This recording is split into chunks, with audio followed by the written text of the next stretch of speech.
Mesdames, Messieurs, bonsoir et bienvenue au journal sur Speedline Télévision. Le président de l'Assemblée nationale, Béounou Vlavonou Louis, a reçu en audience le bureau du réseau des femmes fonctionnaires parlementaires du Bénin avec à sa tête la présidente Lidvine Aouanvo. Cette rencontre a permis d'aborder plusieurs sujets dont la journée internationale de la femme. Suivez ici le point de la déclaration de la présidente à la sortie de l'audience. Puisqu'il a été réélu à la tête de cette institution, de lui réitérer de vive voix les félicitations du conseil, du réseau à travers le conseil d'administration nouvellement élu.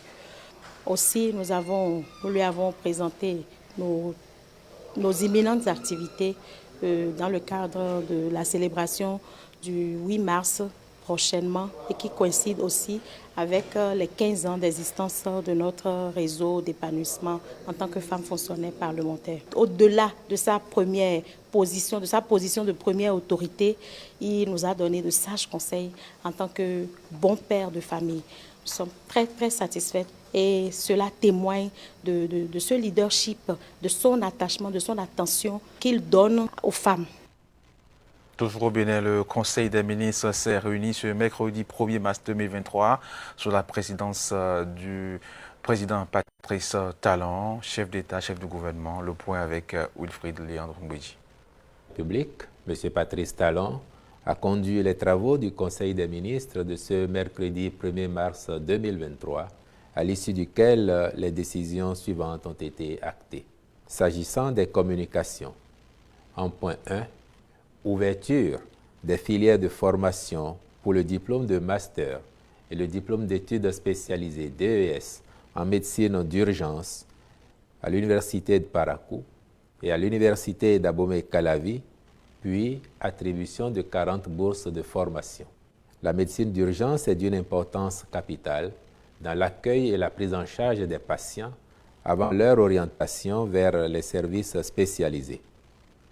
Mais il se trouve que nos hôpitaux sont confrontés à une grave pénurie d'urgentistes, tenant notamment de l'inexistence de la filière de formation dans notre pays. Or, le gouvernement a engagé une importante réforme de la médecine préhospitalière avec le renforcement du système d'assistance médicale et des urgences SAMU et l'acquisition prochaine de 188 ambulances pour renforcer le système de référence et de contre-référence. Il va sans dire que les personnels de cette spécialité seront les acteurs clés de ce nouveau dispositif. Dès lors, il urge de combler le déficit observé, surtout dans la perspective de la réhabilitation et de la construction des hôpitaux au titre du programme d'action du gouvernement 2021-2026. Nos universités ont la capacité d'assurer les formations en médecine d'urgence, master et diplôme d'études spécialisées. La mise en place de celle-ci permettra de combler le gap actuel en personnel qualifié de cette branche de la médecine. C'est pourquoi le Conseil a décidé d'instituer la filière de master en médecine d'urgence à l'Institut de formation en soins infirmiers et obstétricaux de Parakou au profit des paramédicaux détenteurs d'une licence en sciences infirmières et le DES en médecine d'urgence à la Faculté des sciences de la santé de Cotonou, réservé aux médecins généralistes, avec la possibilité d'obtention du diplôme interuniversitaire en médecine d'urgence après 4 semestres de formation. Pour mener à bien ce projet, il a été également retenu l'accompagnement, au moyen d'un partenariat, d'une université étrangère disposant de solides expériences en la matière. Au titre de la première promotion, le Conseil a décidé d'accorder 40 bourses à raison de 20 pour la formation en master et 20 autres pour le DES. Hors du Bénin à présent, alors que les Russes tentent de prendre Vuilia depuis 3 semaines, Kiev donc décrit une défaite cinglante pour Moscou avec de nombreux chars détruits. La bataille de Vuhledar dure depuis 3 semaines au sud-ouest de Donetsk, en Ukraine. Selon Kiev, la Russie a perdu au moins 130 chars, à l'instar de ce que l'on voit sur ces images tournées par un drone ukrainien.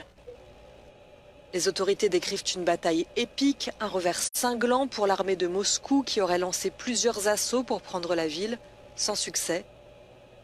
Cette affirmation est impossible à vérifier pour le moment. Seule certitude, les bombardements russes ont laissé de grosses destructions dans la ville.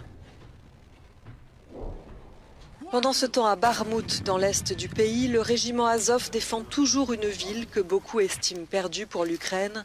La Russie est déterminée à la prendre. Elle a coupé 3 des 4 voies qui l'approvisionnent, avec un prix élevé des deux côtés. Бахмут — это тяжелое место, тяжелая такая территория, за которой доводится вести бои. Слишком большое скопление пехоты противника. У них стоит цель, и они кидают сюда все ресурсы. Volodymyr Zelensky annonce qu'il retirera l'armée de Bakhmout si nécessaire. Nous n'allons pas sacrifier tous nos hommes pour rien, a expliqué le président ukrainien. Malgré les bombardements incessants, des civils sont encore dans la région. Ici, à Chassivyar, à moins de 10 km de Bakhmout, ces femmes survivent sans chauffage dans l'hiver, en tentant de réparer les destructions et de rester chez elles malgré la guerre. C'est ici que prend fin cette édition, mesdames, messieurs. Merci de l'avoir suivi. Rendez-vous demain.